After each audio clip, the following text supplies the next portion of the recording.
Entonces tenemos el día de hoy a dos talleristas. Primeramente voy a presentar a Sofía Ramírez, es con pronombres ella, es una comunicadora social y periodista, es aliada transfeminista y además es especialista en género, violencia y derechos humanos por Flaxo Ecuador. Por otro lado, tenemos a So Domínguez, transmasculino, no binario, con pronombres ella y él.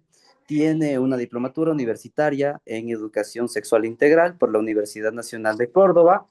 Así que les doy la bienvenida. Muchísimas gracias por conectarse y le doy la palabra a nuestro primer tallerista, So Domínguez, por favor, adelante, el público es tuyo. Hola, buenas noches, ¿cómo están? Un poquito quisiera invitarles a que esto no sea un monólogo, sino que en cualquier momento que ustedes vean necesario intervenir con alguna anécdota, corrección, vivencia o lo que sea, están bienvenidos. Pueden alzar la manito y les damos la palabra. Considero que en estos espacios es importante que nos alimentemos todos de todos. Si esto fuese presencial, me gustaría que fuese una mesa redonda, viéndonos todos al mismo nivel e intercambiando mucho conocimiento, porque la verdad que eh, hay muy poco justamente de esta temática. Eh, es una es una cuestión de que tenemos que empezar a formarnos entre nosotros y empujar desde ese lado para que se sepa más y digamos sufrir menos, ¿no? Eso de mi parte. Un poco el alineamiento de la charla va a ser contándoles un poco de mi vida, de ese chance, ya que esa es mi aporte, creo que es el aporte de cada uno de nosotros es valioso, ya que lo vivimos de distinta forma, en distinta nacionalidad, distintas, distintas cosas que nos pasan internamente y bueno, así podemos ser más empáticos. Bueno, empezamos con una introducción. El momento, y quiero compartir estas frases. No todos los cuerpos que menstruan son mujeres y no todas las personas transmasculinas dejan de menstruar con testosterona. Son unas frases que por ahí no todos conocemos, no todos sabemos, no todos nos preguntamos y bueno, la razón es porque hay mucho desconocimiento. Entonces, el momento de preparar este webinar, solo haciendo una búsqueda de la información en Internet, ya podemos ver cómo, por ejemplo, en Google me autocompleta diciendo publicidad toallas femeninas. Digo, bueno, ok, toallas femeninas. Ahora, ¿y qué pasa si pongo toallas higiénicas? Aunque ponga toallas higiénicas, igual las imágenes son chicas, mujeres cis, hegemónicas, y es todo lo que estamos acostumbrados a mirar en el día a día, es la sociedad que nos envuelve. Tuve la suerte de a los 20 años mudarme a Argentina. Nací en Ecuador, en una sociedad muy reprimida, muy católica.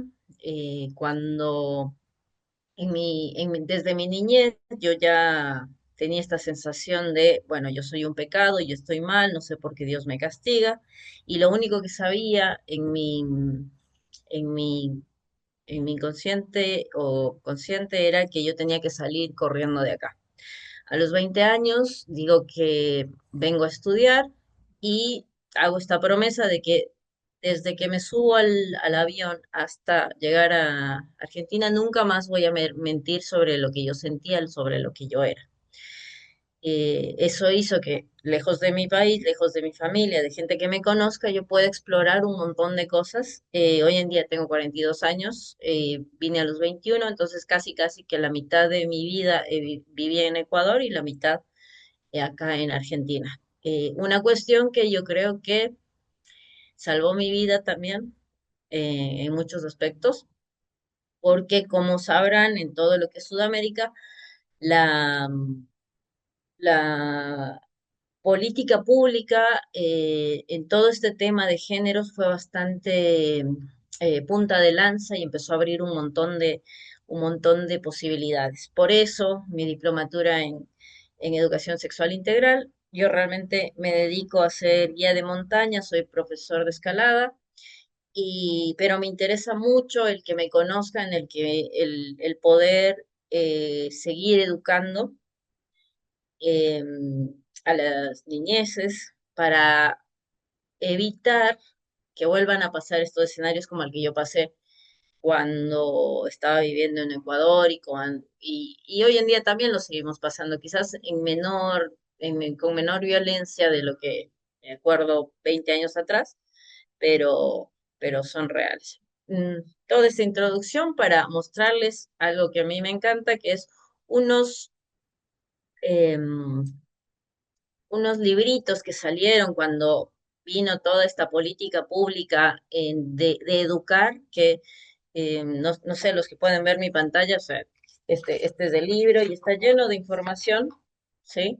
Y muy bien sesgada para el público, para los niños, esto yo les doy a mis sobrinos para explicarles, y miren esto que me llama la atención, voy a leer un poco la comiquita dice, mira, señor, un varón embarazado. ¿Cómo es posible? No se puede. Sí, no seas dinosaurio.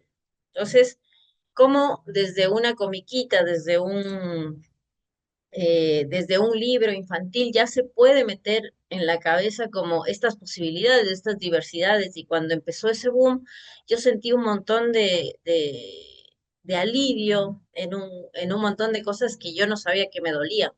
¿No? No sabía ponerle nombre a un montón de sensaciones que me pasaban adentro. Yo solo las ignoraba, solo sentía esas ganas de salir corriendo de Ecuador, pero no sabía ni por qué. Entonces, primero quisiera invitarles a que ustedes se pregunten si en su niñez les hubiesen dado estos conceptos, qué hubiese pasado con nosotros, ¿no? Seguimos. Con respecto a la menstruación, lo que primero quiero tocar es la disforia. Eh, en todo en la mayoría de la sociedad sudamericana, creo que en general, una vez que uno menstrua, es toda una mujer. O sea, es una declaración fehaciente de que ese es nuestro rol. Eh, Motivo por el cual cuando a mí me viene la menstruación a los 17 años, y tengo que admitirles que durante muchos años, ya que fue bastante tardío a los 17, eh, tenía como la esperanza de ser hermafrodita o algo, que lo que conocía en ese momento, y zafar de esto, pero a los 17 años me viene la menstruación y tengo esa primera disforia que fue ni siquiera decirle a mi familia. Yo ya a esa edad eh, ahorraba el dinero de la colación, ahorraba lo que sea, así me compraba las toallitas higiénicas. Pero yo no quería que mi familia sepa. De alguna forma eso me reafirmaba de, uy, no están equivocados, sí soy mujer.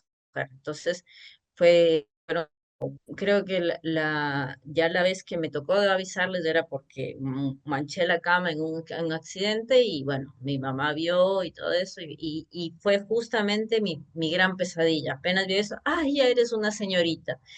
Y yo me acuerdo de haber sentido tan mal que yo no entendía lo que me pasaba, ¿no? Tenía 17 pero aún así yo no hablaba con nadie, no era algo nada agradable. Entonces, bueno, primero está eso, la creencia de que una vez que menstruamos ya eres toda una mujer. Siguiente, toda la sensación que es sentir que tienes una toalla higiénica, ¿no? Una toalla higiénica y lo que pasaba por mi mente era cada vez que había flujo, era ese recordatorio de estás en un cuerpo al que no perteneces, estás mal, eres un pecado. Entonces, todos los años que usé, que más o menos sería hasta los 2019, por ahí, que usé toallas higiénicas, tenía esta sensación, no se diga el mancharse, ¿no? Siempre yo sentí como que algo andaba mal conmigo y esto me lo recordaba todo el tiempo, me sentía, no podía ir a jugar fútbol, que era lo que me gustaba en ese momento, no podía hacer karate, el traje era blanco. eh, entonces ya se sentía como un punto en contra todo esto. Evoluciona, digamos, a que empiezo a usar tampones, pero ahora viene con esta sensación de tengo que usar tampones, o sea que tengo que introducirme algo en mi vagina y yo tengo esta negación de que para mí yo no tengo vagina. Yo no quiero saber que tengo vagina. ¿Soy mujer? No, no soy mujer. Entonces, después como de trabajar un poco eso y como decir, bueno, es que no quiero sentir, no quiero mancharme, no quiero que me pasen todas estas cosas, accedo a probar con los tampones con aplicador y bueno, son una salida igual. eh, em- el riesgo de mancharse está, yo tengo flujo bastante abundante y, y bueno, es todo un tema que lo tengo que sufrir durante unos 6 días, a veces el periodo me duraba 13 días. Bueno, fue una sensación ya bastante incómoda. Después viene, por un tema ecológico, se dio acá en Argentina el hecho de usar la copita. Era como para no contaminar el ambiente y no sé qué.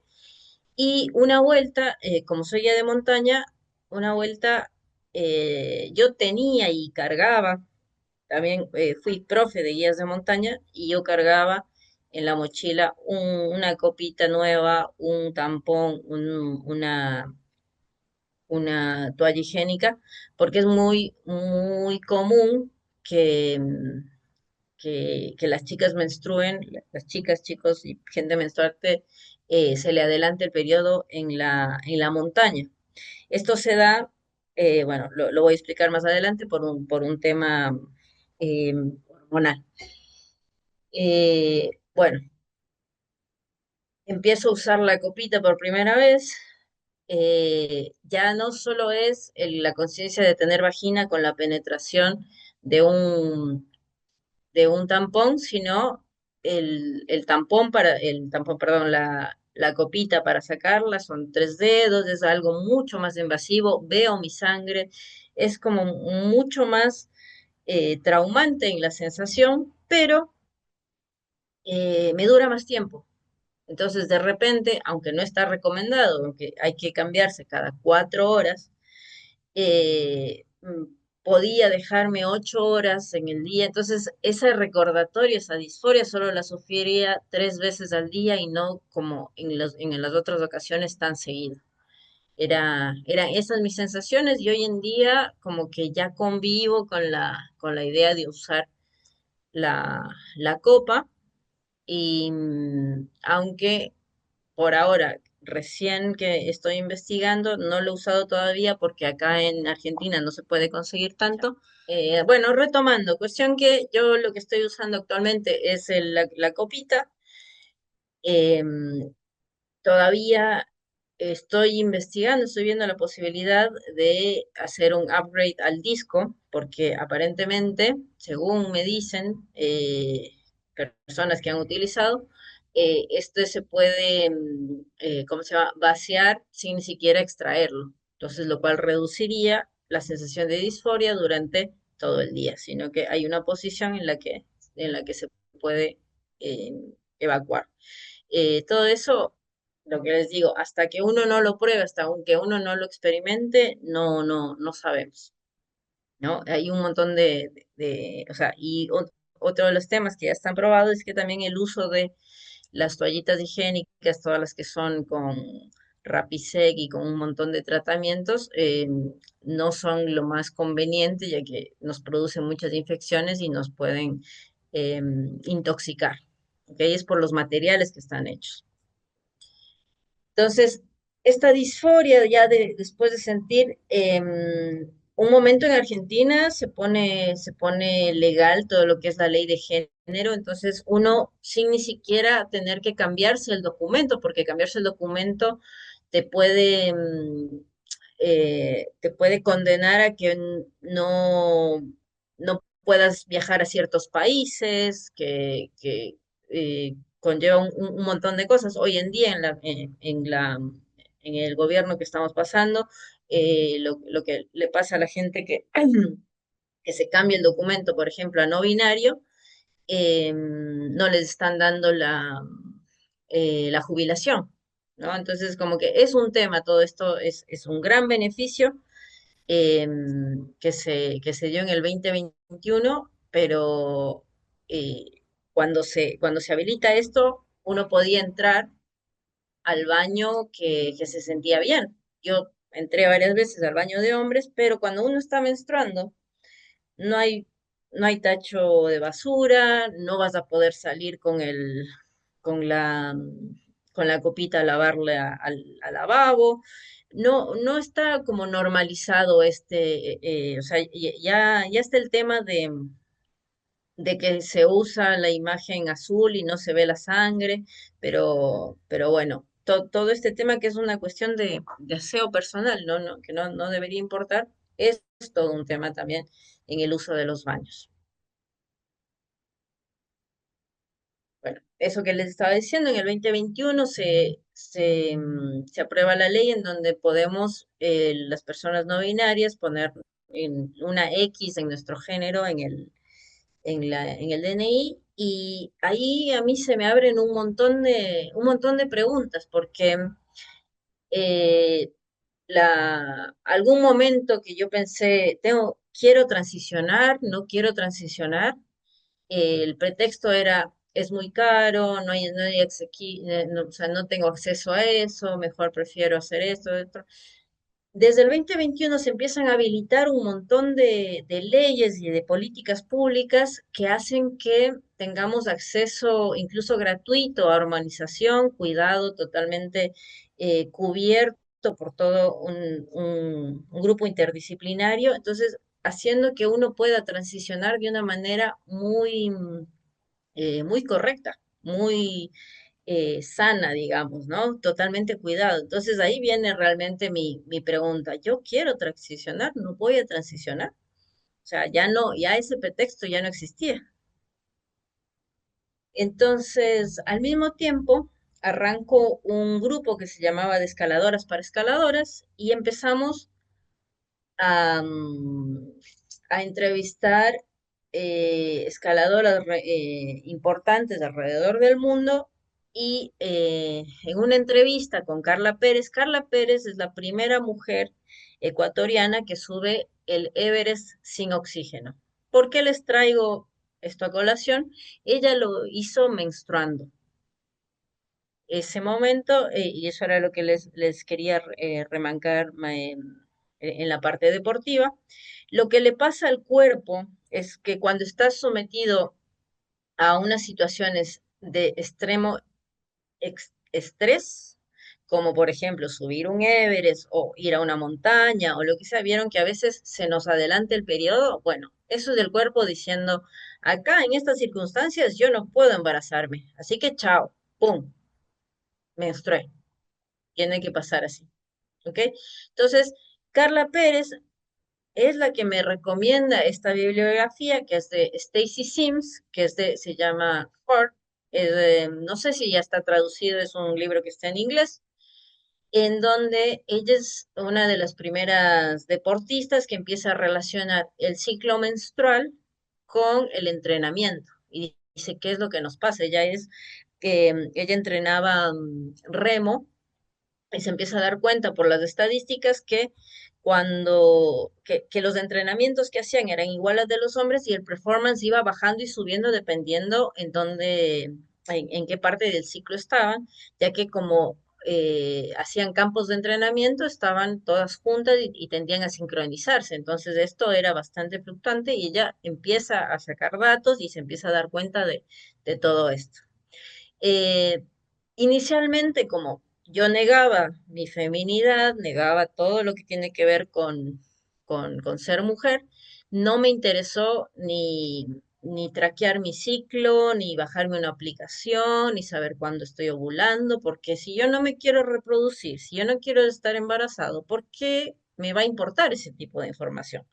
Y a muchos nos va a pasar eso. O sea, no, a mí no me importa y mientras menos caso le haga, menos disforia tengo. Pero a raíz de esto dije, a ver, un momento, yo soy entrenador, esto le puedo sacar provecho. Además, o sea, me estaba diciendo una mina que yo admiro mucho, que es Carla Pérez, o sea, fue subir el Everest sin oxígeno, no eran palabras menores. Entonces, esto es lo que les voy a contar de lo que sé de lo que sería sobre entrenamiento o en treino función del ciclo em menstrual, função do ciclo ¿sí? menstrual, Hay un montón de tem um información montão hoy de en día, porque informação hoje em cuando dia. sale esto, empezó a salir, pero todo el mundo vendía. Tienes que hacer esto, otro. Los hombres cis, hetero, que son los que más son profesores de escalada, empezaban a decir, yo te entreno con el ciclo menstrual, y yo creo que ni siquiera sabían decir ovulación. Solo era un marketing de entrenamiento para mujeres, bla, bla, bla. Eso pasaba más o menos en 2020. Entonces, yo lo que les quiero decir acá, bueno, esta información está toda en internet, incluso más detallada, con más cositas. Al que le gusta la parte de leer, lo pueden ver con todas las hormonas y detalle a detalle. Yo les voy a dar cuatro cosas, ¿sí? Primero, que se queden en la cabeza esto de dividir el ciclo menstrual como en dos fases grandes y en una que es como particular, ¿sí? A partir de, este sería el primer día que estoy menstruando, ¿no? Mejor acá. El primer día que estoy menstruando y a partir del día 5 y toda la parte que está celeste en la fase folicular, en cuestión de entrenamiento, yo le puedo dar durísimo. Yo estoy funcionando, digámoslo mal y pronto, como un hombre. Entonces, si estoy en CrossFit, si estoy haciendo pesas, ahí es la forma de hacerlo. Luego tenemos la etapa de la ovulación, que no, como no somos regulares todas las personas, además, como vamos ovulando de cada ovario, un mes de uno, un mes de otro, hay dos ciclos distintos, o sea, ya de por sí tenemos dos ciclos distintos. Hay que fijarse esta sensación de ovulación. Hay dos formas prácticas. Una es tomándose la temperatura basal, ¿sí? Esa es un poquito engorrosa porque todos los días del mes tengo que ir anotando y cuando vea que se empieza a subir la temperatura basal es como va a venir la ovulación. Ahora, a veces, no sé si alguien ha sentido como un pinchazo en el ovario, como, bueno, ahí esa es la ovulación. Estoy, pac, saliendo. En esos normalmente es 1, 2, 3 días, ¿sí? Esta etapa. En esta etapa rosa, ¿sí? Tenemos mucho riesgo a lesionarnos, ¿ok? Porque el cuerpo que está diciendo, todo lo que te daba acá, que te estaba reponiendo si rompías músculos, reponías y toda la cosa, ya se acabó porque ahora puedes estar vas a tener que fecundar y estar embarazado. Entonces, toda esa energía que dedicaba a esto se cambia la prioridad, ¿no? Entonces, toda esta etapa, la fase lútea, la verde, podemos seguir haciendo ejercicio, pero como ya no nos podemos reponer tan fácilmente porque no tenemos la misma cantidad de energía acá le tenemos que dar bola a la proteína, porque toda la proteína que estamos consumiendo se está yendo a un posible bebé. ¿Ok? Mucha hidratación. No sé si alguien antes de menstruar tiene esta sensación de yo quiero comer McDonald's, yo quiero comer un montón de cosas. Esa sensación es porque me falta en la fase lútea todo esto y es normal. Eh, Luego empieza la menstruación y otra vez va a pasar lo mismo. Entonces, ¿qué es lo copado de esto? Que si yo aprendo a manejar estas situaciones, yo voy a poder tener una mejor performance en mi entrenamiento, mejor toma de decisiones. En lo que es escalada, vamos monitoreando lo que es una relación con el miedo también, porque nosotros nos volamos y todo, y eso es algo que está muy relacionado con el miedo. Entonces, uno puede manejar mejor su vida con esta información. Yo no sabía todo esto y no me interesaba, como les decía, porque me producía disforia, pero bueno, a raíz de que empecé a entrenar a, a mis alumnas así, me empecé a interiorizar y dije, lo puedo usar para el bien y no para el mal, digamos. Entonces, van a encontrar en el internet un montón de estos grafiquitos, estos serían los gráficos hormonales. Aquí lo que pasa es un pico de progesterona y hay dos picos de estrógenos, ¿sí? Que son los que nos dan también el cambio de humor y todo esto.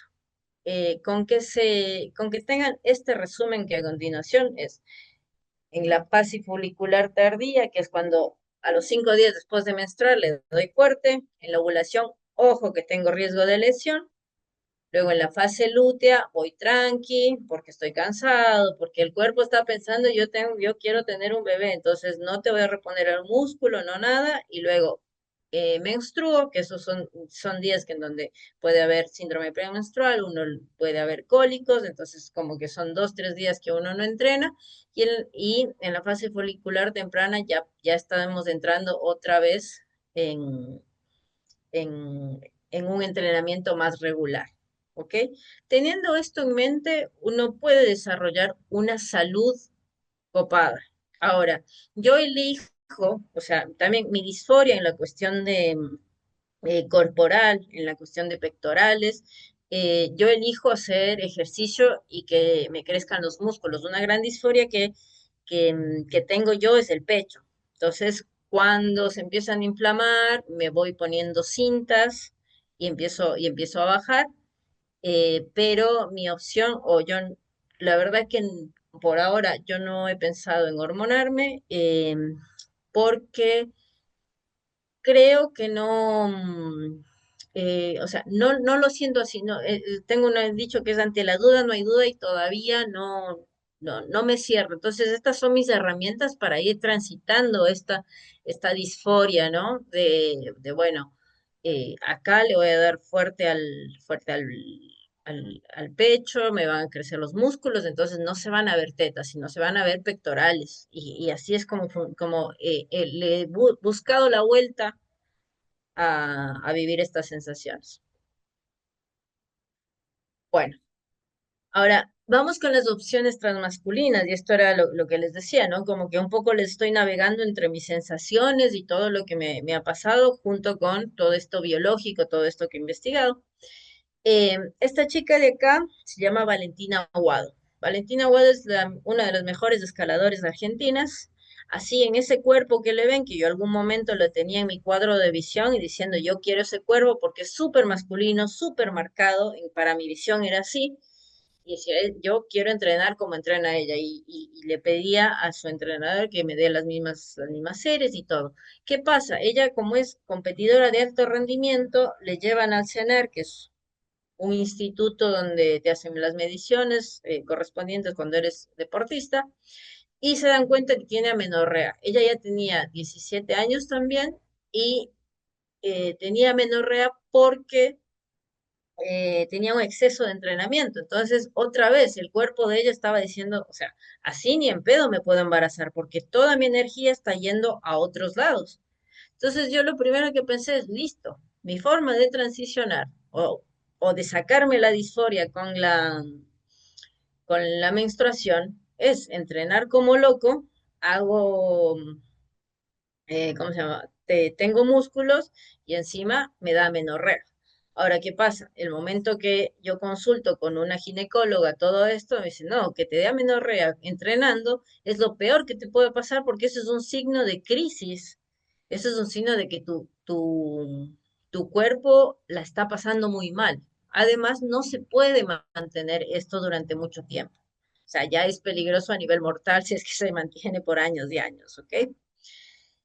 Otra opción que tendría yo sería, en mi caso, ¿no? Pastillas anticonceptivas.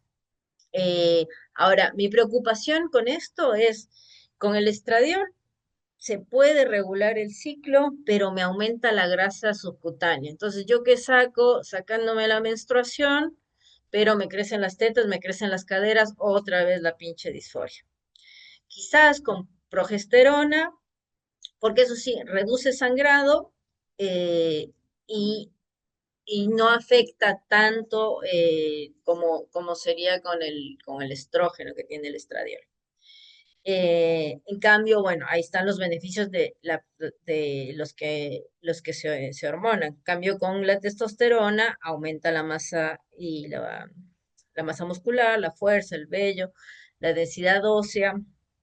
eh, y bueno, son como las otras, ya les digo, yo todavía no tengo esta decisión de transicionar, no me siento que ese sería mi, mi camino, pero bueno, es válido y muchos de ustedes, si es que alguno quiere compartir también estas sensaciones, me encantaría saber. Es algo muy nuestro, que tenemos que entre nosotros compartir, defenderlo y quizá ustedes también me satisfagan algunas dudas. Bueno, y hablando de la parte deportiva y todo, este es Ricardo Real, era campeón olímpico, bueno, en su momento fue campeona olímpica de taekwondo y eh, cuando transiciona ahora es reportero de deportes. ¿Qué pasa? Lo que vi en la parte deportiva, que es lo que es de mi interés, es que cuando una chica trans transiciona, gana trofeos, tiene representación en la parte profesional. En cambio, cuando un chico trans transiciona es como que pierde, o sea, ya en la categoría no necesariamente se vuelve el mejor de esa categoría, como que empezamos en un desfase. Hoy en día sí está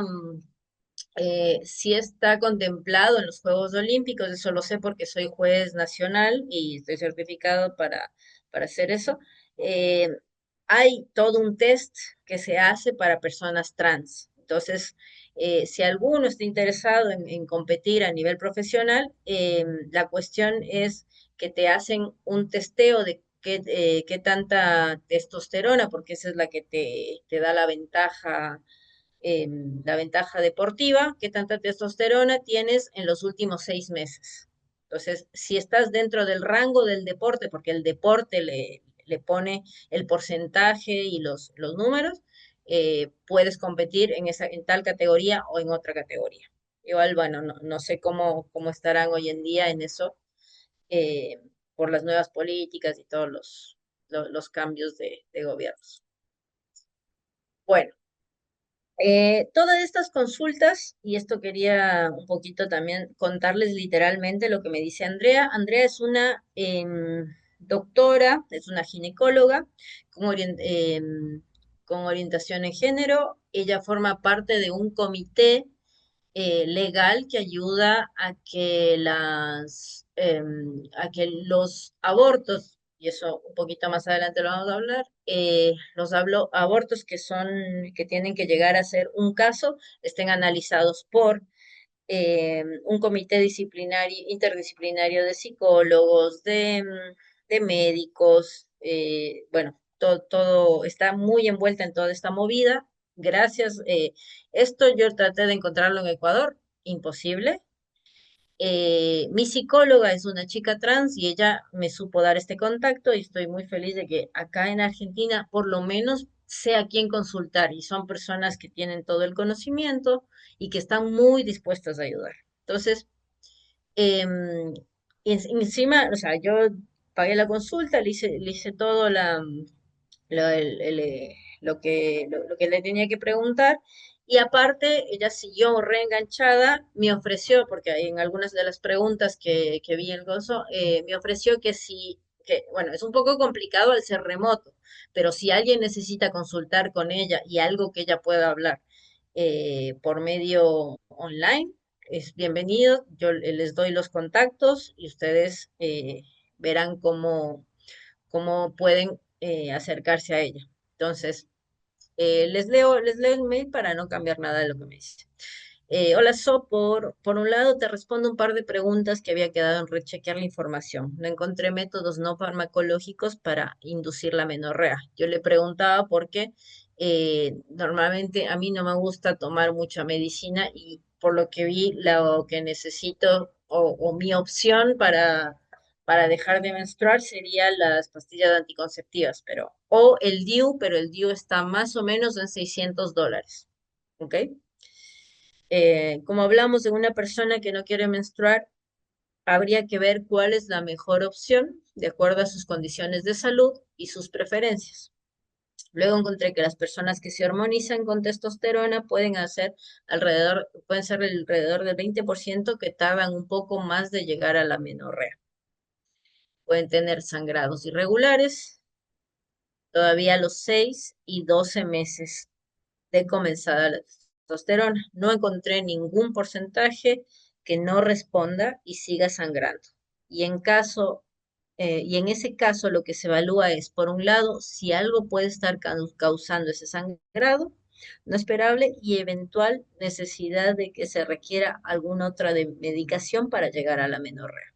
Pero es una situación poco probable y que hay que evaluar caso individual si sucede.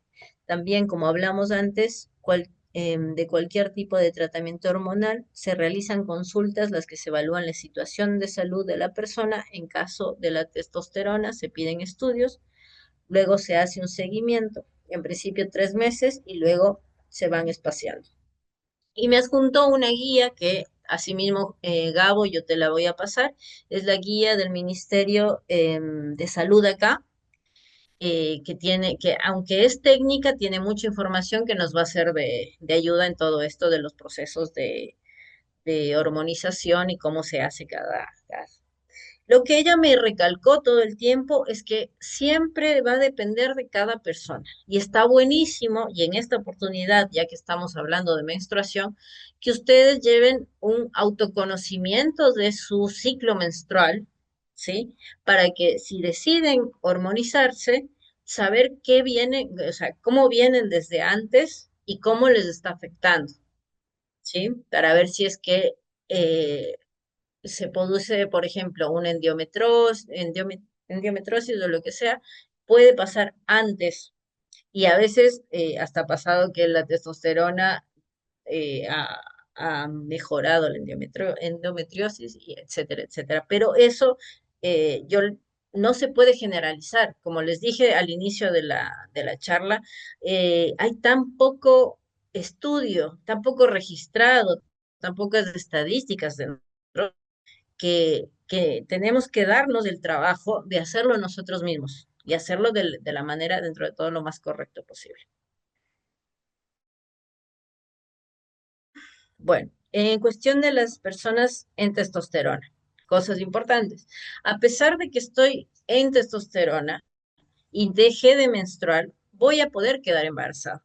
¿Ok? Hay un caso en Canadá en donde era un hombre cis y un chico trans que tuvieron relaciones y accidentalmente se quedó embarazada y ella no, perdón, y él no menstruaba desde hace como 12 años. Entonces puede pasar, por eso hay que tomar en cuenta, de acuerdo a las prácticas sexuales que tenemos, qué métodos anticonceptivos vamos a utilizar.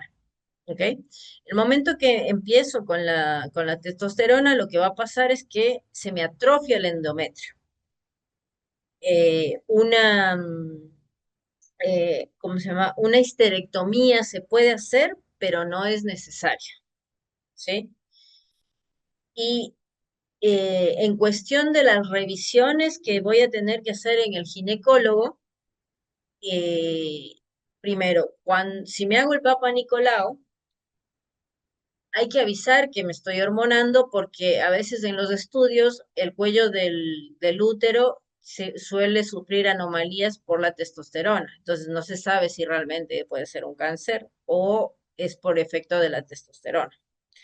Y con respecto a los controles con el Papa Nicolau y de HPV que son invasivos, se puede hacer con un hisopo. No necesariamente tienen que ser invasivo y con el espéculo y hacer como ya de por sí, incluso para las mujeres cis, es como algo muy transgresor.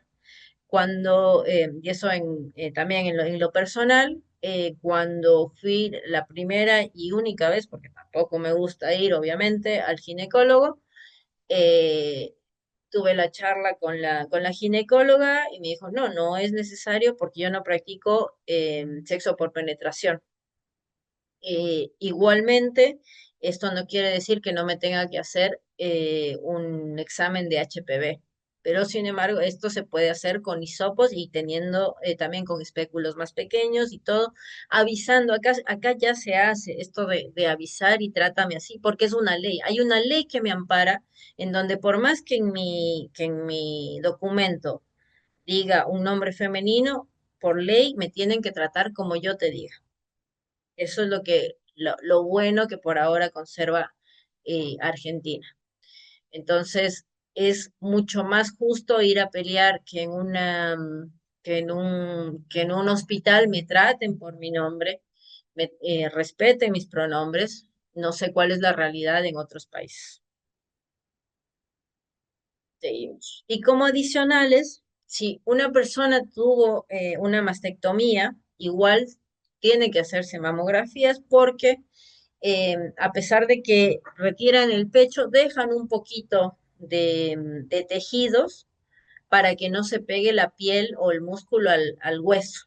Entonces, esa parte, esas células que quedan, también se tienen que hacer mamografías. Em, en cuestión de seguir tomando testosterona y a veces lo interrumpen por A o B o porque quieren concebir o etcétera, hay que estar teniendo cuidado y teniendo controles de osteoporosis, porque como que el cuerpo se malacostumbra a que tenía la testosterona externa, luego se vuelve vago y deja de producir lo que tenía, entonces hay que hacerse controles con lo que estén en ese sentido. Y también el momento de entrar en testosterona, nos tenemos que controlar los triglicéridos, colesterol. Uy, y así como también les debo esto porque no, no me acuerdo. Eso como adicionales.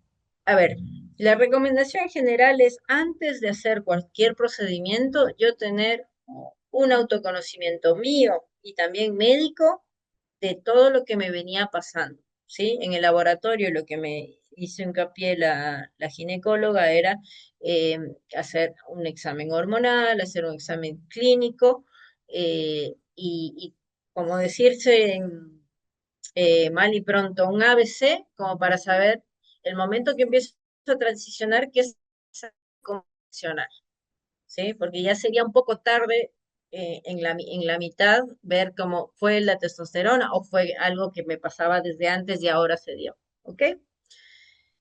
Eh, Eso me pareció muy sensato.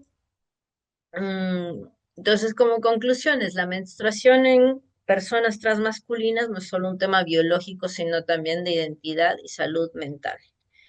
Me encantaría, o sea, ver cómo, lo que les dije antes, ¿no? Si es que yo hubiese podido tener contacto con mi yo de 17 años que estaba menstruando y decirle, no, está bien, o sea, puedes ser una persona menstruante, eso no quiere decir que seas mujer. Me hubiese calmado un montón de sensaciones. Y por otro lado, el tratamiento con testosterona modifica la experiencia menstrual, pero no elimina la necesidad de cuidados. O sea, esta primera iniciativa que yo tenía de, bueno, no me importa, no quiero saber nada, pero al no cuidarme también no está bueno. Entonces, o sea, me encantaría poder cambiar al mundo y decir, chicos, o sea, habemos otras personas distintas y que las propagandas de toallas higiénicas, bueno, ni siquiera toallas higiénicas, pero todo con lo que tiene que ver con la menstruación no sea solo de la chica con rosa, etcétera. Por ejemplo, acá en Argentina hay hay un boxer que está hecho para poner las toallitas higiénicas, las que son de tela, son las que menos producen cualquier intoxicación. ¿Ok? Entonces, que hayan esas alternativas, o sea, que yo pueda usar un boxer, que yo pueda usar este tipo de cosas por ahí, que salgan copas, no sé, eh, copas negras, copas con dibujos de autos o algo, sería, sería lo más chévere y romper el molde. Y unos mensajes de motivación, la menstruación no define quién sos, tu salud no invalida tu identidad. Cada cuerpo responde distinto y el autoconocimiento es su poder. Bueno, hasta acá lo que yo tenía que agregar. Si alguno tiene una pregunta o quieren esperar a terminar mejor la parte de aborto.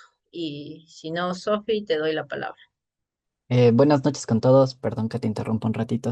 Me presento, mi nombre es Christopher Escobar, estoy también como parte de la directiva de la Fraternidad de Ecuador.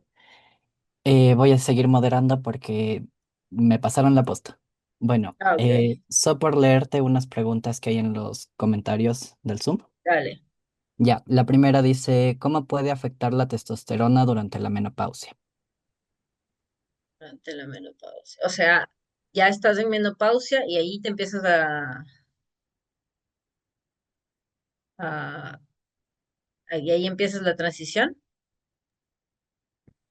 Yo la entiendo así también, no sé si la persona que hizo la pregunta quisiera quizá como aclararnos ese punto.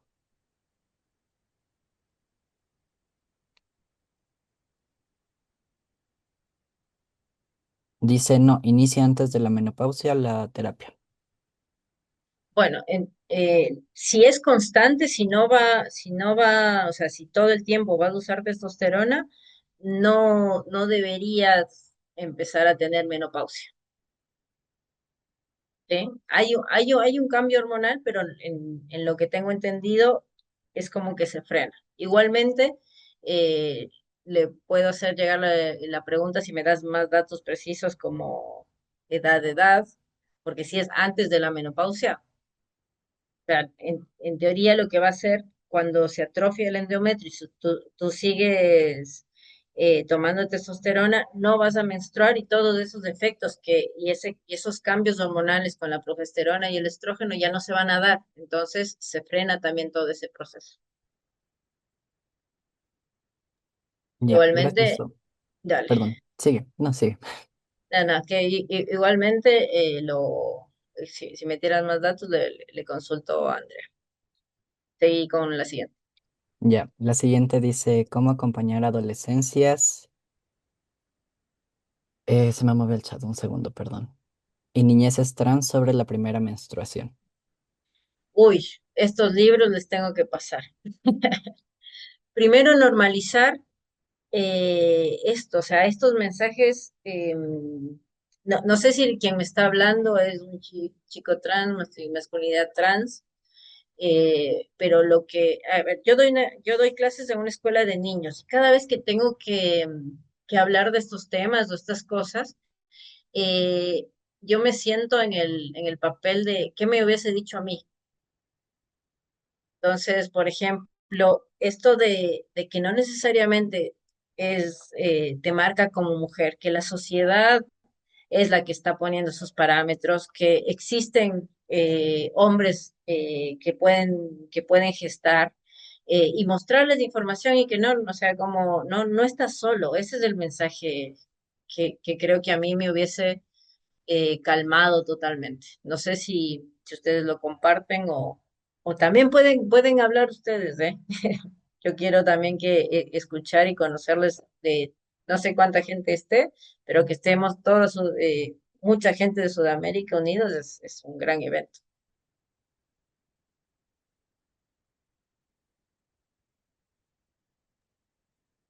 Creo que Guillermo, perdón si pronuncio mal tu nombre, creo que justamente quería aportar algo a la conversación, entonces más bien si quieres en este momento tienes todo el chance de hablar. Sim, buenas noites. Ai, meu Deus, licença para falar, para tentar fazer aqui um portunhol. Estou falando do Brasil, São Paulo. Meu nome é Guilherme Calisto, meus pronomes são masculinos, ele dele. Eu sou um boiceta. E, bom, primeiro, obrigado, gente, por toda essa Obrigada. troca. Eu tenho pensado muito e, enfim, né, agido, atuado nessas questões de direitos sexuais e reprodutivos, né, pelo IBRAT, a gente tem um núcleo com esse foco, e foi muito importante estar aqui hoje, porque enquanto uma pessoa trans, que eu larguei a testosterona justamente para voltar a menstruar, né, ainda que eu tenha endometriose, sinta dores, esse entendimento do funcionamento cíclico, assim, está sendo uma coisa, para mim, uma experiência. E aí, sempre que eu pensava sobre saúde menstrual para a gente, eu pensava, né, do ponto de vista, assim, é, dessa menstruação e nessa outra experiência. E aí, agora, vai ser também muito importante ter em mente que falar sobre isso é também pensar em como parar, né, essa menstruação de diferentes formas, como você trouxe de uma forma muito bem trazida, é difícil, mas você trouxe muito bem, assim. E aí eu acho que meu comentário aqui, né, para a gente pensar junto, é que eu sou do campo de políticas públicas, então eu sempre, geralmente, sempre vou pensando isso, já pensando como é que a gente leva essas coisas para esses debates, esses debates para essas esferas públicas, assim. Então, uma coisa que eu tenho construído, né, sobre direitos, sobre saúde menstrual de pessoas transmasculinas, é a gente pensar na dignidade menstrual para os nossos corpos. E por que que eu gosto de pensar isso? Porque a dignidade menstrual, ela parte, né, de 3 pilares, algumas pessoas colocam ali 4 pilares, que são bastante importantes, né? Eu acho que quando a gente pensa, por exemplo, em infraestrutura, uma das coisas que mais me pega é a gente ir nos banheiros masculinos e não ter porta, né? E uma coisa que eu sempre gosto de falar é que para isso é completamente diferente, né? A gente geralmente quando fala sobre isso, infraestrutura de banheiros, a gente está falando para os banheiros femininos, mas não ter uma porta de banheiro no banheiro das meninas e para uma pessoa que menstrua é completamente diferente, né? Se eu for esvaziar o meu copinho, se eu precisar trocar meu absorvente em um banheiro público masculino que não tem porta, né? Quais violências que a gente vai sofrer ali, quais são essas situações. E eu sempre gosto de fazer um paralelo, que uma das questões que a gente pensa em banheiro, pessoas trans, é o xixi, né? Que até a gente fala, geralmente, libera o meu xixi e tal. E o xixi, ele é uma coisa que a gente pode segurar, né? E a gente fica aí com infecção urinária por conta disso, mas a menstruação não é uma coisa que a gente pode segurar. E essa é uma particularidade dos nossos corpos, assim, que eu acho que a gente tem que falar cada vez mais sobre esses aspectos.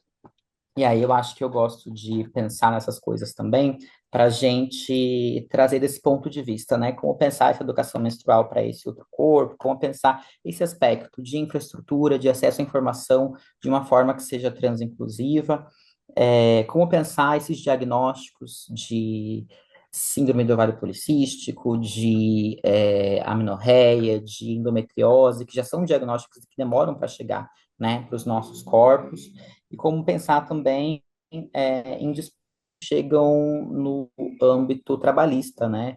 Acho que meu sonho é a gente conseguir emplacar aí licença menstrual na América Latina, assim, e como é que a gente consegue pautar os nossos corpos dentro desses debates, né? Que já é um debate difícil e extremamente sexista, assim. Mas, enfim, fico pensando também em como é que a gente se insere, né, nesse debate de dignidade menstrual, trazendo provocações sobre nossas realidades, né? Então, o que que é a dignidade menstrual para um baiceta, um transmasculino, uma pessoa não binária que está que está, né, numa situação de cárcere, que está em um contexto de povo tradicional que lida ali com situações de grilagem, né? Toda a violência contra o território, contra esses povos. Também pensar essas intersecções com pessoas com deficiência, né? Como é que é para uma pessoa transmasculina com deficiência fazer essa gestão menstrual, assim, né, de tudo isso. Enfim, queria trazer isso aqui também, porque acredito que a gente se ouvindo, a gente vai chegando mais longe, inclusive, muito bom ouvir daqui, e adorei também as perguntas, e obrigado pelo tempo, enfim, a organização desse encontro super importante.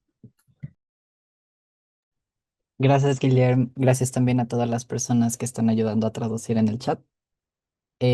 Para quienes no están leyendo el chat, les leo un poquito sobre lo que mencionaba Guillermo. Estaba hablando sobre la educación menstrual en los baños y cómo llevar esto a las políticas públicas y la dignidad de la menstruación en los cuerpos transmasculinos en diversos contextos.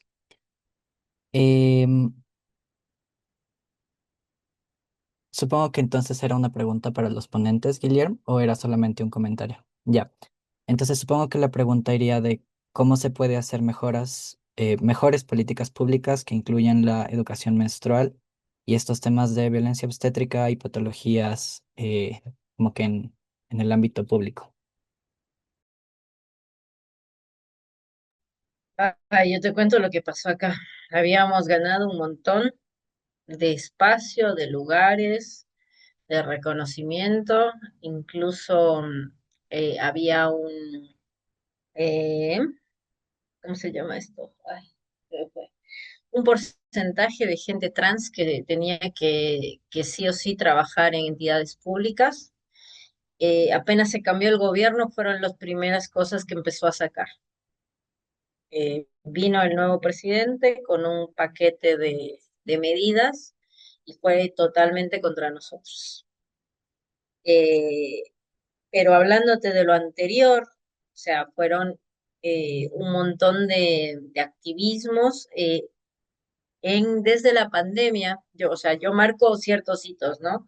Acá en Argentina, primero se dio el matrimonio, después del matrimonio em, y creo que gracias a que el hijo del presidente era un chico no binario, se da esto del reconocimiento de- del documento y también creo que un poquito oculto para dentro de la pandemia, más o menos fue así, se empezaron a hacer un montón de cambios. Después de eso, a raíz de eso, en las universidades, en la UBA y todo, ya los baños eran eh, unisex. Entonces, y también en varias empresas privadas se empezó a implementar todo eso. Se llegó hasta ese momento. Ahora lo que yo estoy experimentando es un retroceso tremendo de todo esto, en donde ya, o sea, yo sé que la ley está, pero ahora me da miedo venir y gritarte, como es, dime por mi nombre, aunque mi documento diga otra cosa. ¿Cómo, cómo pienso que debemos empezar a organizarnos es con esto, lo que estamos haciendo ahora, y creo que un poquito también ver qué podemos hacer qué podemos copiar y qué podemos mejorar de un país al otro, ¿no? En la parte legal, eso ya lo vamos a hablar con Sofi por ahora en la parte de aborto, pero bueno, es que son un montón de cosas. Yo me acostumbré a tener ciertos derechos y luego cuando ahora viajo a Ecuador y me doy cuenta que no los tienen, a mí me admira. A mí todavía me admira y digo, sí, es la realidad de un montón de gente en Sudamérica. Estamos nosotros hablando de baños cuando allá, en cambio, ni siquiera puedes decidir sobre el aborto. Bueno, eso de mi parte. No sé si alguien más quiere comentar. Me gustaría Cupo también leer laboral trans, sí, gracias. Cupo Laboral Trans. Leer como otro comentario que añadieron al chat en Ujú. el que pone, también se mencionó al inicio, supongo de lo que decía Guillermo, que en Sao Paulo hay baños públicos masculinos que no tienen puerta y cuando un cuerpo masculino menstrua está en conflicto frente a esta violencia urbana. Mira vos. Súper fuerte. Fabián Algarte también quiere participar. Olá, pessoas, boa noite. Meu nome é Fabião Algarte, eu falo do Brasil. Eu sou o coordenador nacional do Instituto Brasileiro de Transmasculinidades. E primeiro, eu quero agradecer a todas as equipes internacionais que trabalham no projeto Minha Saúde Transmasculina Importa, que estão aqui nesse horário, junto com essa galera, junto com esse pessoal todo, para desenvolver também essa roda de conversa tão importante. Domingues, o teu trabalho foi incrível, a tua apresentação foi espetacular. Poder dialogar sobre fatos importantes que o preconceito, o machismo e a misoginia tentam tirar de nós, como a vivência dos nossos corpos, é importantíssimo. Como lidar com a nossa existência é importantíssimo. Eu quero agradecer principalmente da equipe do projeto Minha Saúde Transmasculina, a equipe que está fazendo a tradução simultânea hoje, tá? Principalmente o nosso querido Dom Eric, que está fazendo um trabalho fora do escopo da legislação trabalhista no Brasil, que proíbe que você faça tradução simultânea por mais de 1 hora, se não está em 2 pessoas. Mas eu agradeço porque ele entende a importância e a prioridade da gente estar trabalhando com isso e abre mão de uma parte da sua saúde transmasculina para estar incentivando o nosso trabalho, para estar garantindo o avanço da qualidade do debate, principalmente para nós aqui que não falamos o espanhol, que não falamos o castelhano. Domingues, aqui no Brasil, a gente tem uma política de extermínio da população transmasculina, do espaço, do direito ao órgão reprodutivo, ao equipamento, ao aparelho reprodutivo. Não é nem sobre a questão de menstruar, é sobre a questão da gente não poder ter. Hoje em dia, na política pública, naquilo que nós temos do chamado processo do sistema de saúde pública, que é o processo transexualizador, nós temos uma cirurgia ampla que se chama esterectomia total bilateral. Ela remove tudo. E ela é utilizada como política de controle do corpo transmasculino. Quando a gente começa a falar sobre, eu quero engravidar, ou eu não quero, ou eu quero menstruar, ou eu quero cuidar da minha higiene, ou eu quero manter, o sistema público, o sistema médico, o sistema estigmatizante de saúde chega para nós e diz assim: você tem que tirar tudo. Se você não tirar tudo, isso quer dizer que talvez você não queira ser uma pessoa masculina. Então nós temos, eu não sei como funciona nos seus países, mas aqui, por mais que a gente diga que a gente é a favor, que tem muitas políticas e tal, para a gente conseguir colocar a população transmasculina na política pública de dignidade menstrual, a gente precisou ameaçar com uma ação no Supremo Tribunal Federal. Porque eles não queriam colocar a gente porque era um projeto desenvolvido pelo Ministério da Mulher. E a gente, obviamente, não é mulher. Então, assim, eu quero até entender como é que fica para vocês, se vocês também sofrem essa pressão estética, essa pressão cisnormativa de esterilizar toda a população transmasculina por uma conveniência da cisnorma, que quer literalmente delimitar quem é transmasculino ou não a partir daquilo que a gente tem no corpo. E é isso, pessoas, muito obrigado. Wow, increíble.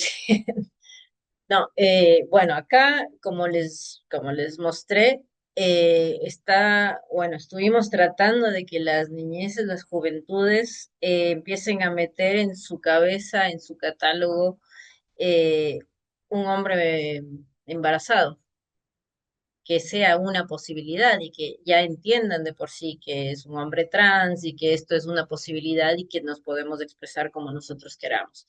Asimismo, hay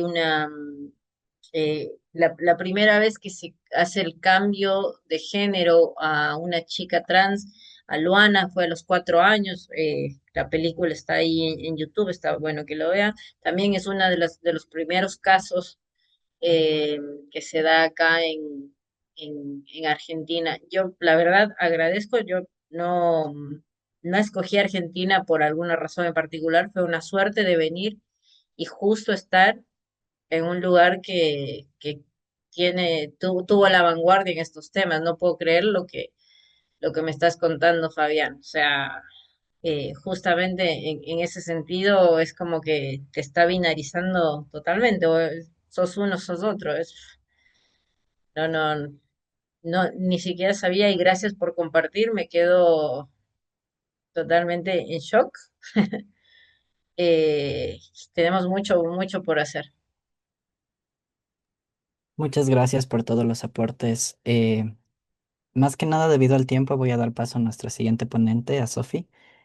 Comprendo que Gabo ya les presentó frente a ustedes. Sofi va a hablarnos sobre lo que es anticonceptivos y acceso al aborto en en los distintos países de la región. Bueno, mientras Christopher me ayuda con mi presentación, bueno, como dando una continuación a lo que habló sobre el tema de conocer el ciclo menstrual, nosotros también habíamos visto como la importancia de que sepan que la testosterona no es un método anticonceptivo y que más allá de hablar de todos los métodos anticonceptivos, porque me parece que esa es una charla mucho más profunda, quedamos también en hablar sobre el uso de la pastilla de emergencia como uno de los métodos como de más rápidos en caso de algún accidente. Entonces, hicimos la investigación, primero que no interfiere con la testosterona. Brasil, Perú, Ecuador y Bolivia es de venta libre. Más o menos los precios oscilan entre $7 dólares, $6 en Ecuador, por ejemplo. Y si es que la toman enseguida es mucho más eficaz. Pueden tomarla entre 75 horas y 120 horas. Pasadas esas 120 horas ya pierde toda la efectividad, y obviamente hay que tener en cuenta algunos signos de alerta para utilizar la pastilla de emergencia. Por ejemplo, si hay un sangrado que no es recurrente, no la deberían tomar. Si dudan o tienen como alguna sospecha de una gestación, tampoco la deberían tomar. No sé si por el tiempo podemos seguir a la próxima slide. Bueno, con el tema del aborto también creo que habíamos llegado como a una reflexión en cuestionarnos, ¿no? O sea, porque es importante que los hombres transmasculinos y las personas no binarias sepan que el aborto también es un derecho que les compete. Y en toda la investigación que se pudo hacer, tampoco hay demasiada información. De hecho, yo conversaba con los chicos de la fraternidad transmasculina y les decía que como aliada transfeminista me siento un poco avergonzada porque toda la movida, todas las campañas, todo el activismo que se hace invisibiliza a las personas transmasculinas y no binarias. Incluso dentro de las legislaciones y las leyes, que ya les voy a dar un resumen de los 4 países específicos, perdón, no se menciona ni siquiera a cuerpos menstruantes o a personas gestantes o con capacidad de gestar. Siempre se enfocan en la mujer como el sujeto biológico, que es el único que va a poder gestar cuando no es así. Entonces, la Organización Mundial de la Salud reconoce al aborto como un procedimiento médico seguro y esencial. De hecho, es un derecho para todas las personas, incluidas las personas transmasculinas y no binarias. En algunos países hay algunas legislaciones, y por más de que haya leyes, hayan guías, eso no significa que los centros de salud y el personal médico y de hecho toda la sociedad las respete. Entonces, no sé si podemos pinchar en el mapa en la parte de Ecuador para hacer una pequeña revisión. Por ejemplo, aquí en Ecuador hay 3 causas, o sea, el aborto es un delito a excepción de estas 3 causas legales. Si es que es un riesgo inminente para la vida de la persona con capacidad de gestar, si es un riesgo para la salud integral o en caso de violación. De hecho, en Ecuador tenemos una ley muy específica para interrumpir voluntariamente el embarazo en casos de violación. Aquí el límite de tiempo en referencia lo toman hasta 22 semanas, si es que son estas 2 primeras causales de vida y salud. Y cuando es por violación, el plazo máximo es 12 semanas y 18 semanas para niñas, adolescentes, mujeres. Y por un tema político, yo puse transmasculinos y no binarios, aunque no está en la ley, porque me parece que se debe empezar a mencionar que también ustedes tienen derecho como al acceso al aborto. ¿Podemos pinchar, por favor, la parte de Perú? Para hacer igual un recuento. Las causas legales en las que pueden acceder al aborto igual es el riesgo para la vida, para la salud integral y en caso de violación. Entiendo que la guía médica da máximo hasta 22 semanas, pero hubo unos cambios en el protocolo, lo cual entiendo que es un gran retroceso de derechos porque eliminaron como las causas o el impacto que tiene el embarazo por violación en la salud mental cuando son niñas, adolescentes, y bueno, yo le agregué transmasculinos y no binarios. Entonces eso hace una regresión de derechos totalmente en Perú, porque lo que están diciendo es que no hay ningún impacto en lo emocional si es que alguien les viola. En el caso de Bolivia, igual en la legislación, las causas legales en las que se permite el aborto es el riesgo para la vida y la salud. Si es que hay una malformación del feto, en caso de violación, incesto o estupro. Igual los plazos, en las 2 primeras causales legales, como que se permite hasta las 22 semanas, o no hay un plazo porque el embarazo puede estar más adelantado, hasta 20 semanas por violación, hasta 12 semanas si el médico presentó la objeción de conciencia, u 8 semanas si la persona menstruante es responsable del cuidado de otras, si es niña, adolescente o estudiante. Toda esa información están en páginas como Safe to Choose y en una sentencia de la Corte Constitucional de Bolivia. Y me sorprendió mucho que en el caso de Brasil es uno de los países que tienen mayor restricción para el acceso al aborto, pese a que tienen como igual 3 causales por el riesgo para la vida y la salud de la persona gestante, si es que el feto no está mal formado y no tiene cerebro, o por violación o por estupro. En casi todo Brasil hay pocos centros médicos para que se puedan hacer un aborto seguro. O sea, de hecho, ni siquiera hay como mucha estadística y mucho menos se puede hablar sobre el servicio para transmasculinidades y personas no binarias. Incluso estábamos revisando información y vimos que desde el año pasado, me parece que en el Congreso o en el Senado, hay algunos proyectos de ley que quieren equiparar el aborto pasado las 22 semanas con el homicidio para dar penas de hasta 20 años. Entonces, ahí hay un gran problema y hay un gran reto, obviamente, desde el activismo para empezar ya como a exigir y a mencionar que las personas transmasculinas y no binarias también deben acceder a este derecho. Ya que vimos esta parte, digamos, de la legislación en algunos países, por ejemplo, en Ecuador no es necesario presentar la denuncia de la violación, por ejemplo, pero en los otros países sí lo exigen, incluso hacen juntas médicas. También decidimos ver como que cuáles son los métodos, ¿no? Entonces empezamos con el aborto con pastillas. La OMS recomienda la mifepristona y el misoprostol, que son los 2 medicamentos recomendados para hacerse o practicarse un aborto. Esto se puede utilizar si es que están desde la semana 13 a la semana 24 de gestación. Hay varias recomendaciones, pero yo quisiera empezar con el tema de la venta libre. Para comprar al menos el misoprostol en los 4 países necesitan receta médica, no es de venta libre. Y en el mercado ilegal los precios son como de $500. El mifepristona es el medicamento más restrictivo, o sea, no lo venden mucho, de hecho los países como que no lo compran mucho, aunque la OMS dice que la combinación de los 2 para acceder o para autogestionarse o el proceso del aborto es mucho más efectivo. Es mucho más eficaz y como dicen en las estadísticas, las tasas de exposición son de más del 90% en 24 horas. Pero en los 4 países es más común utilizar el misoprostol, entonces se recomienda utilizar una dosis de 400 miligramos de misoprostol, puede ser vía bucal, sublingual o vaginal, como cada 3 horas. Y no sé si podemos abrir aquí donde dice info.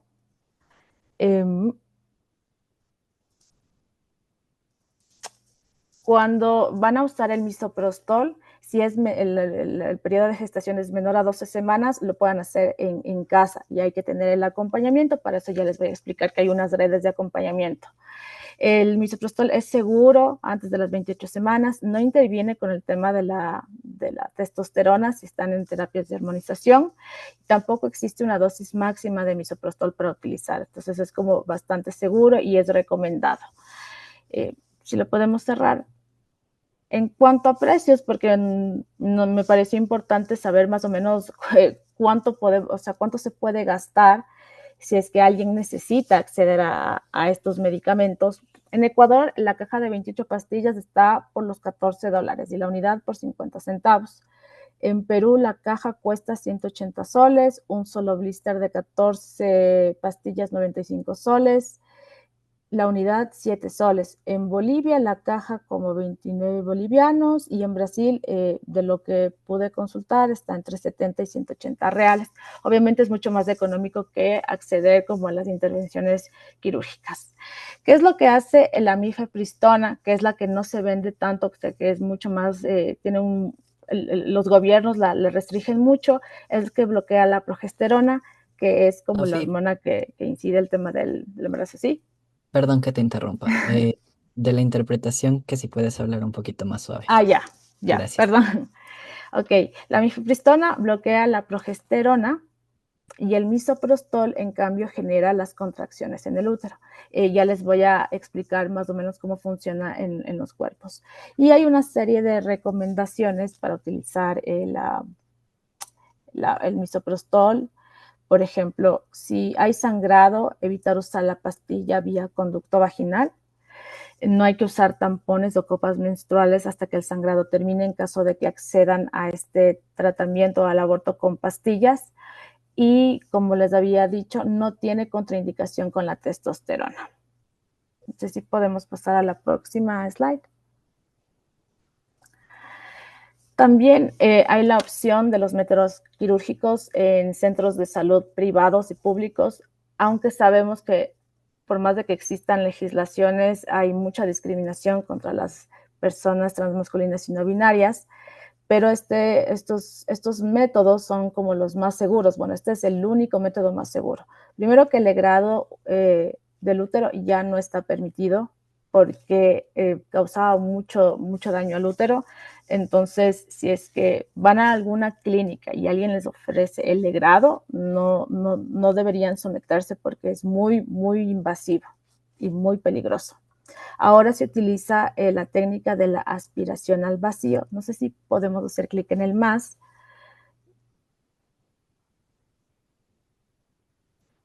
Esta se llama evacuación endouterina por vacío. He usado dos tipos de máquinas, el aspirador manual endouterino o el aspirador eléctrico. Entonces, lo que se hace es, a veces se puede poner anestesia local, se extrae el contenido del útero con una succión suave mediante un tubo que se inserta en la parte interna del útero, en el cuello del útero, y lo que hace es succionar suavemente el producto o el feto. Y es un tratamiento ambulatorio, que no necesita hospitalización, a veces no necesita ni siquiera anestesia. Lo pueden acceder a este servicio si es que están entre las 12 o a 16 semanas de gestación, solo que los valores en promedio en los 4 países, Ecuador, Bolivia, Perú y Brasil, está entre los $250 y $1,000. Y entiendo que en Brasil, en muchos de los centros de salud, ni siquiera hacen este proceso. Podemos seguir a la siguiente slide. Lo que habíamos conversado con los chicos de la fraternidad transmasculina era saber cómo se siente abortar. Desde mi experiencia personal, yo he hecho como acompañamientos a amigas, yo no he accedido a ningún aborto, pero estuvimos consultando qué se siente en el cuerpo, sobre todo de una persona transmasculina, y lo importante que hay que saber es que obviamente el proceso del aborto, sea con pastillas o bajo el procedimiento quirúrgico, va a doler en la parte del suelo pélvico, de la zona del vientre, porque primero que hay una tensión y segundo porque va a haber contracciones. Entonces, si alguien utiliza el misoprostol, por ejemplo, va a haber una percepción de dolor, van a ser como cólicos y pueden estos ser como moderados e intensos, pero también depende mucho del cuerpo de cada uno. Cuando utilizan el misoprostol, lo que hace la pastilla es el útero se contrae porque tiene que expulsar el contenido a través del cuello o del cérvix, y lo que hace el misoprostol es motivar o incentivar a las contracciones que son similares a los cólicos menstruales, pero como tiene que expulsar el endometrio más grueso e incluso ya el saco, y si es que el producto está más grande, las contracciones son más fuertes porque el cervix tiene que abrirse más. Entonces los cólicos pueden subir de intensidad. Hay sangrado abundante con coágulos y sale también el saco gestacional, pero esto creo que se demora entre 2 o 3 días. Depende mucho también de la persona y también depende de la edad gestacional cuando consumen el misoprostol. ¿Tiene efectos secundarios el misoprostol? Si se usa la testosterona, no hay efectos contraproducentes. Lo que sí puede haber es náuseas, vómito, diarrea, el malestar estomacal y un leve aumento de la temperatura o escalofríos, pero no debería pasar de los 38 grados. ¿Qué pasa luego del aborto cuando ya hizo efecto el misoprostol? Se supone, pero también dependería mucho de los casos y del cuerpo de cada uno, el sangrado debe empezar a disminuir en días o en 2 semanas, porque ya el útero empieza a regresar a su tamaño normal y las hormonas también regresan a los niveles previos a la gestación. Y el periodo regular puede regresar entre 1 mes a 6 semanas. Hay como cólicos leves, intermitentes, un poco de flujo vaginal con restos de tejido, pero eso ya va a ir disminuyendo. En cambio, con el AMEU, si bien se utiliza a veces la anestesia local, también se ha evidenciado que hay la tensión de que una tercera persona asista a este proceso incrementa la percepción de dolor en el vientre. Como les decía, este procedimiento quirúrgico lo que ingresa es el tubito por la parte del útero, el espéculo, y empieza a succionar. Y eso sí produce, obviamente, como cólicos o dolores intensos de opresión en la zona del vientre, porque también recordemos que la parte de la pelvis y la parte del vientre tiene muchos músculos y tiene muchas terminaciones nerviosas. Entonces, si es que el dolor incrementa, pueden solicitar la anestesia o consumir antiinflamatorios. Las recomendaciones para reducir la tensión, porque obviamente son procesos en los que el cuerpo está expulsando un producto, por decirlo así, se recomienda primero tener acompañamiento de una persona de confianza en el caso de las pastillas o en el otro método, respirar de forma consciente. Hay algunos estudios que dicen que escuchar música y concentrarse específicamente en la canción ayuda también como a reducir un poco el dolor.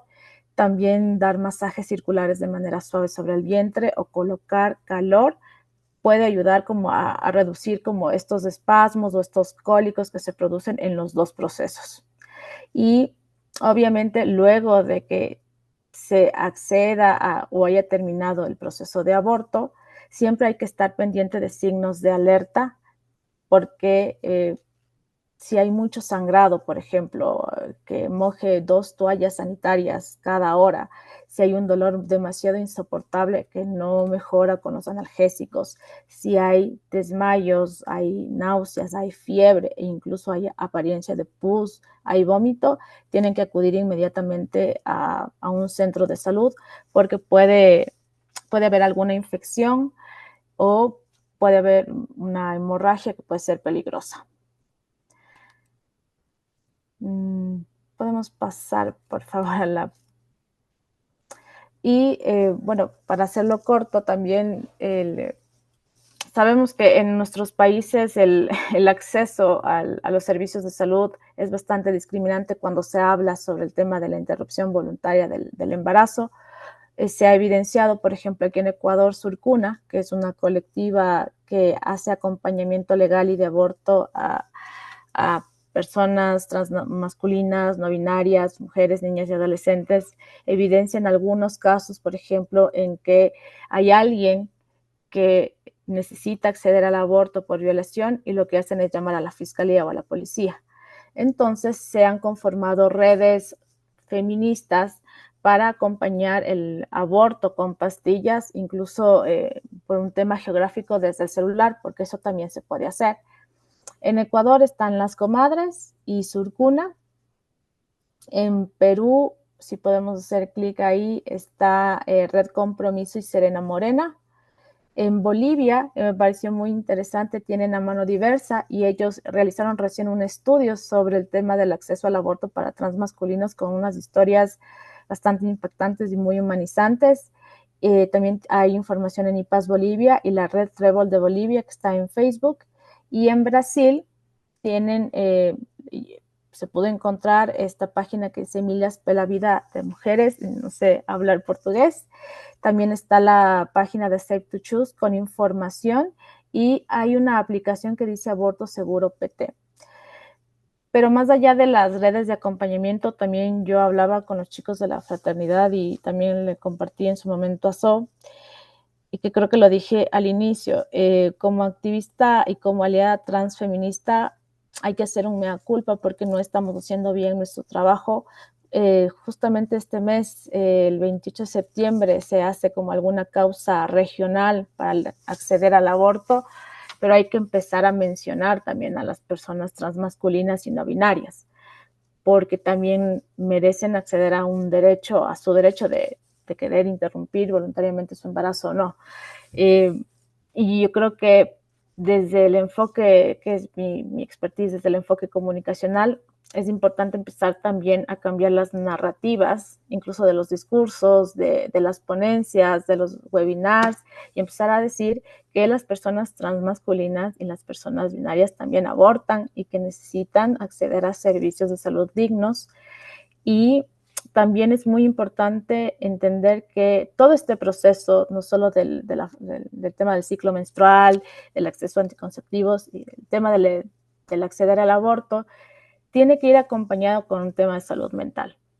Pero nuestros países, como no articulan muchas veces las legislaciones y las políticas públicas, ahí es clave, por ejemplo, estos espacios, la fraternidad transmasculina, las otras organizaciones de otros países, para que se pueda como articular, cruzar contactos de psicólogos, psicólogues, expertos en esa materia de salud mental para que puedan hacer un acompañamiento, aunque sea vía telemática, y que sientan que no están solos porque el aborto tiene que verse como un proceso médico, pero hay casos muy específicos como un aborto por violación que sí necesita de un acompañamiento más sostenido. No sé si tienen alguna pregunta con respecto al tema legal. Sí, ahorita leo yo, dice, hola, soy de Colombia y acompaño migrantes. En algún momento me intenté comunicar con las comadres y aún no me contestan. Y al caso lo movimos por Colombia, pero sí es importante dejar datos de contactos claros. Usualmente las comadres tienen que cambiar el número de celular cada 2 o 3 meses porque hay gente que se filtra en los chats, en las redes y las denuncia. Pero yo puedo pasar el correo electrónico y nuevamente el número de celular y me podría contactar con alguien de ahí para decirles que estén pendientes de algún contacto que se tuvo desde Colombia para que vayan monitoreando. Han preguntado sobre el tema de cuántas veces al año se podría ocupar la pastilla de emergencia. La pastilla de emergencia no se puede ocupar cada mes. Se recomienda entre 2 o 3 veces al año por los efectos que puede tener en los cuerpos. Entonces, más bien ahí siempre tienen que, yo les aconsejo consultar con algún ginecólogo, ginecóloga. Parece que eso dijo que va a dar el contacto de la ginecóloga de Argentina, que la puedan preguntar con exactitud. Y otra de las cosas es que se vuelve, ¿cómo se llama? Ineficiente.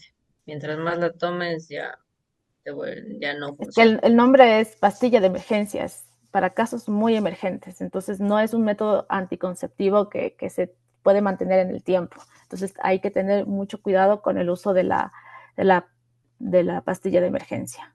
Gracias. Más que nada agradecer tanto a los ponentes como a los asistentes, a todas las personas también que han venido aquí con sus dudas. Que sepan que es justamente lo que buscamos, es construir un espacio en el que podamos no solo aprender de nosotros, sino también encontrar estas redes a las que podemos acudir en los diferentes casos que tengamos.